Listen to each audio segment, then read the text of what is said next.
Gimana Ko Jon biar bisa sukses jadi trader? Emang sesusah itu kah? Teman-teman pada curhat kok, Eh, belum Trading cuan itu konsisten. sebenarnya kuncinya cuma satu, disiplin. Udah belum kalian disiplin? Karena kalau semua orang pinter cari cuan, nggak ada yang nggak pinter. Pinter trading, pinter ngelihat yang mana yang mau naik, eh, pinter nggak cut loss-nya. Kuncinya cuma itu kok, disiplin cut loss. Coba deh perhatiin, yang saham-saham nyangkut, yang saham-saham orang yang banyak loss, itu kebanyakan apa? Loss-nya banyak atau loss-nya kecil-kecil?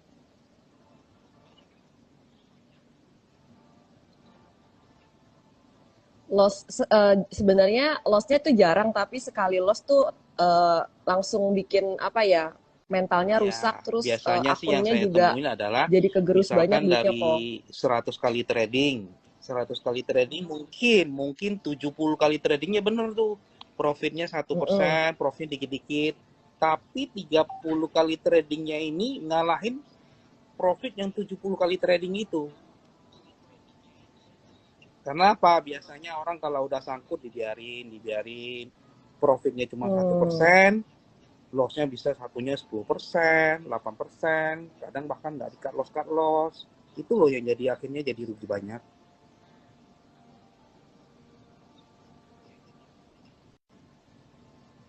Jadi Ya, ngebiarin itu nggak loss boleh. sampai Kalau trading banyak itu kayak ya gitu harus ngegulung lossnya ya kok ya. konsisten, nggak beres, kita harus cut loss. Kalau profit kan ya biarin profit jalan terus. Kalau masih kuat ya kita tahan gitu.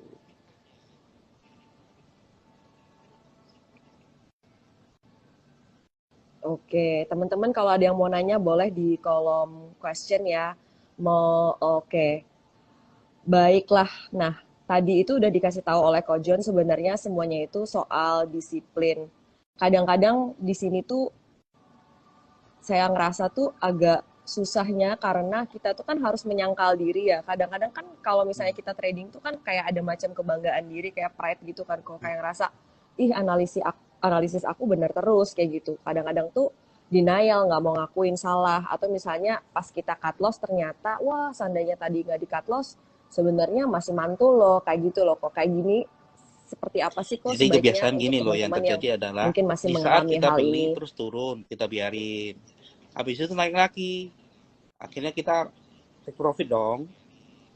Dan itu biasa jadi terulang-ulang. Habis beli turun biarin naik lagi. Habis beli Mm-mm. turun naik lagi. Berulang-ulang berulang-ulang. Akhirnya itu jadi kita di saat ada sahamnya turun gak naik lagi kita nggak mau cut loss. Kita akan masih terus berharap ntar juga naik lagi, ntar juga naik lagi. Kalau kalian mainnya kayak gitu, someday ketemu saham yang nggak mau naik-naik, ya habis. Benar nggak? Lebih baik saya 10 kali trading, 10 kali trading nih ya, Iya tiga kok. kalinya benar, 7 kalinya salah. Nggak apa-apa, itu masih profit hitungannya. Kenapa? 7 kali kalau kalian disiplin cut loss, 1%, 1%, 1%, hitungannya kan 7%. Kalau 3 kalinya benar aja, ada yang dapat 3%, ada yang 5%, itu kan udah nutup yang 7 kali. Tapi masa iya kalian tiap hari lihat market 10 kali trading cuma 3 kali yang bener? Kayaknya enggak deh. Harusnya ya minimal 50-50 lah ya. 5 kali, 5 kali. Yang 3 kali kalau bener aja profit, apalagi yang 5 Iya kali gitu betul loh. kok. Tapi kebanyakan penyakit orang itu adalah turun didiemin, didiemin, Mm-mm. didiemin, nggak mau di-cut. Ada yang nanya kemarin, oh saya ada barang banyak, floating loss semua. Perlu nggak saya cut loss semua, terus saya main scalping? Ya jangan. Karena apa? Belum tentu kamu scalpingnya udah bener belum. Kalau misalnya kamu scalping belum bener, terus cut loss barang yang kamu yang udah simpen lama, cut loss semua, scalpingnya gak bener, terus barang yang udah cut loss kamu naik, scalpingnya babak belur, ya kena 2 lubang dong. Kanan kiri salah. Jadi lebih baik yang lama biarin dulu, belajar dulu scalping, latihan dulu satu dua lot, sampai ada habit. Kenapa saya selalu bilang latihan satu dua lot? Latihan 1 dan 2 lot itu menciptakan habit. Karena kalau nggak beres kita cut loss, nggak beres kita cut loss, itu nggak pakai hati. Coba deh, kalau kalian tradingnya latihannya pakai 1000 lot, sekali cut loss, 5 kali cut loss aja udah, waduh, gimana ya, udah pakai perasaan. Dan apalagi setelah cut loss ya naik lagi, makin nggak rela nantinya besok-besoknya. Jadi jadikan habit dulu, satu lot, satu lot, satu lot, satu lot, sampai itu udah jadi habit, disiplin cut loss. Lama-lama kalau udah disiplin, latihannya udah bagus, hasilnya bagus, baru naikin size.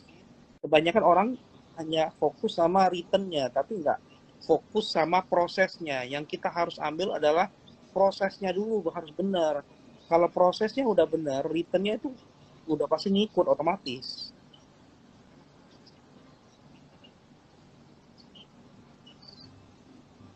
Wah, powerful banget nih pesannya Kojon ya. Jadi prosesnya dulu harus benar. Itu return itu mengikuti. Nah, kayaknya memang salah satu kesalahan kita kita ini kok adalah kayak terlalu fokus sama cuannya duluan kayak gitu. Padahal bisa jadi cuannya itu tercipta karena sebuah kebetulan, bukan karena kedisiplinan, bukan karena Ya tekniknya habitnya yang dulu, udah habit benar atau disiplinnya gimana kayak dulu. gitu kok. Jangan dengerin kalau orang bilang jangan kalos nanti juga naik lagi, jangan dengerin deh. Ya kecuali kalau kalian memang invest awal untuk invest ya, bukan untuk trading. Kita kan sekarang ngomongin trading nih ya. Kalau memang dari awal mau invest, ya invest beda. Jadi jangan disamain. Kalau memang kalian Mm-mm. mau invest, ya kalian harus cari perusahaan yang bagus, yang isinya bagus, dan lain-lain, ya kamu beli simpen. Tapi kalau memang kalian mau belajar scalping, belajar trading, ya memang harus fokus disiplin. Kalau nggak beres, ya cut loss. Ada yang nanya kemarin, kok kalau saya beli 200, terus dia turun, itu saya average salah nggak? Sekarang saya mau tanya balik nih, ya. Kalau misalnya kita beli di 200, kita maunya langsung naik apa turun dulu buat di average? Naik dong. Kita maunya langsung naik dong. Setiap kali kita beli saham, kita Turun maunya saham dulu itu ya. langsung naik kan? Oh, naik. Nggak ada. Nggak ada ceritanya misalnya kita beli saham nih, saya berharap dia turun dulu supaya efek. Nggak Iya, mungkin. iya, iya, iya, iya. Kita mau di saat kita beli saham, saham itu harus naik. Apapun yang terjadi, saya mau itu naik. Kalau nggak naik, ya udah saya akan loss. Ada yang bilang biarin dulu kok, nanti di bawah average lagi. Nah, kalau kalian main average, itu scalping main average, itu kalian udah main hope. Kenapa? Di saat beli di 200, turun 190, terus kalian bilang, wah average dulu deh, biar harganya lebih lebih oke di 195 misalnya jadinya kan. Ya kalian kan main hope, itu namanya. Berharap itu nanti akan naik lagi. Kalau dia turun lagi gimana? Betul nggak? Jadi kalau main scalping itu nggak boleh main hope. Scalping itu pure harus Mm-mm. main secara skill kalian. Kalian main harus benar-benar kayak robot gitu loh. Nggak beres cut loss. Kalau naik lagi nggak apa-apa, beli lagi. Nggak ada yang salah.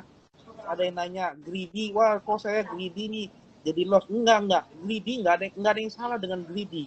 Yang salah adalah kalian nggak disiplin cut loss. Greedy itu harus. Kalau nggak greedy kapan kayanya? Iya dong. Kalau kalian scalping udah bener, latihan udah bener, disiplin udah bagus, Iya kok. ya kalau perlu main margin. Kalau saya, kenapa anak-anak teman-teman saya yang main bisa dari 4 juta jadi 7M, jadi 30 juta jadi 35M, itu semua main margin. Nggak mungkin tanpa margin itu bisa segitu, itu nggak mungkin. Nah, kenapa mereka berani margin? Karena mereka udah disiplin. Jadi kalau kalahnya 1%, kalau profitnya bisa lebih dari itu.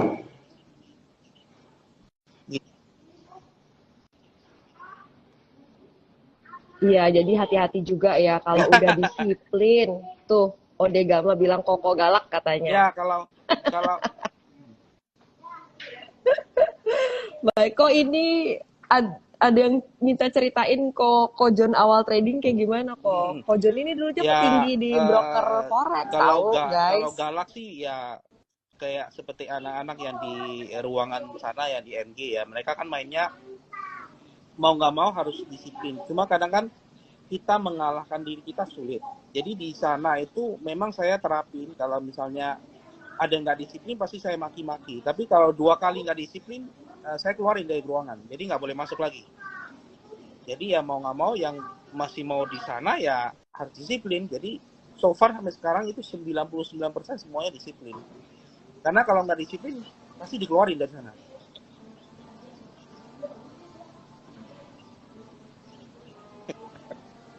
Iya Itu guys, aja. ditendang keluar dari kerajaan ya, turun kembali ke bumi ya. Iya, Kojon iya, galak loh, saudaranya iya, sendiri, iya, saudara betul, kandung, betul. nggak disiplin, nggak dibolehin trading bareng lagi loh, guys. Nah, Kojon, ini kita jawab pertanyaan. Oke. Niko, Pertama, kalau Kojon kalau saya pribadi screening screening saham saham itu gimana caranya? macam-macam ya. Yang pertama screening saham itu udah pasti dari running trade. Itu yang pertama. Yang kedua screening saham itu biasanya kalian lihat dari gainers. Gainers kan biasa ada tuh saham-saham apa yang hijau, yang rame. Di top gainers kan ada. Terus yang ketiga, saham-saham yang kemarin-kemarin rame itu jangan kalian lewatin. Misalnya 2 hari lalu lagi rame saham Bumi, terus Bumi hari ini atau kemarin koreksi, nah itu jangan kalian lepas. Nanti kalau tiba-tiba hijau biasanya akan rame lagi. Itu psikologi ya, itu psikologi aja. Biasa saham-saham kayak gitu. Nah kalau untuk screening ini ya lihat run trade aja. Makanya saya selalu bilang mainlah saham yang hijau dan rame. Karena apa? Kalau kalian main saham yang merah, merah artinya merah kan tekanan jualnya tinggi. Ya jangan disentuh.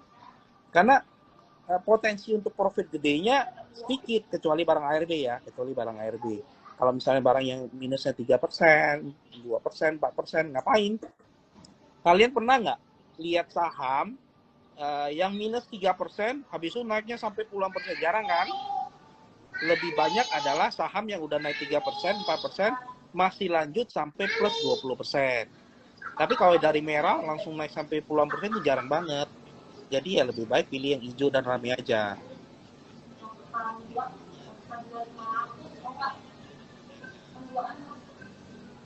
Oke. Kalau Cara entry entry saham terbaik itu itu gimana kok, kata biasanya Titan Septiawan? kalian harus bisa baca dulu bid offernya. Bid offernya bagus enggak? Bagus dalam artian gini loh. Kalau misalnya bidnya gede-gede banget, offernya cuma tipis-tipis tapi nggak ada yang mau makan, itu artinya apa? Itu artinya ada yang mau jualan. Biasanya kurang. Nah kalau misalnya ada bidnya, ya bidnya normal, tipis-tipis, tapi atau minimal sama lah ya, bid sama offer. Terus saham itu hijau, ya boleh dicoba. Kalau kalian kau coba kan kalian nggak tahu. Main saham yang hijau dan rame, jangan pernah main saham merah. Apalagi gimana cara lihat bid offer yang bagus? Bid offer yang bagus itu Oke, beda-beda, beda saham beda-beda. Jadi nggak bisa disamain semua saham. Ada yang sahamnya misalnya contohnya Bumi. Kalian lihat Bumi. Misalnya offernya kemarin sebelum naik kayak gini kan offernya 2 juta, 2 juta, 3 juta, 4 juta. Bidnya cuma berapa? 700, 600, 500. Terus kenapa bisa naik? Ya kan? Itu yang pertama. Yang kedua, kalau kalian lihat lagi saham apa ya? Contohnya saham apa ya? ADMR. ADMR tipis-tipis offernya. Tapi kenapa kau mau naik? Jadi beda saham jangan jangan disamain semua saham. Bid offer nggak bisa disamain semua. Beda saham, beda karakter. Cerita perjalanan scalping. Ya, kalau saya scalping itu udah dari zaman dulu scalping. Bedanya adalah di saat nggak disiplin sama disiplin. Kalau dulu saya pernah nggak disiplin, hancur, pernah. Jadi kalau sukses itu hanya satu kunci yang seperti saya bilang, disiplin, disiplin nomor satu, itu aja. Karena kalau misalnya kalian disiplin, itu akan menyelamatkan portofolio kalian, equity kalian. Apalagi kalau boleh tahu awal mulai trading apa? Dulu oh, saya mulai trading itu 2009 kok modalnya John 20 juta.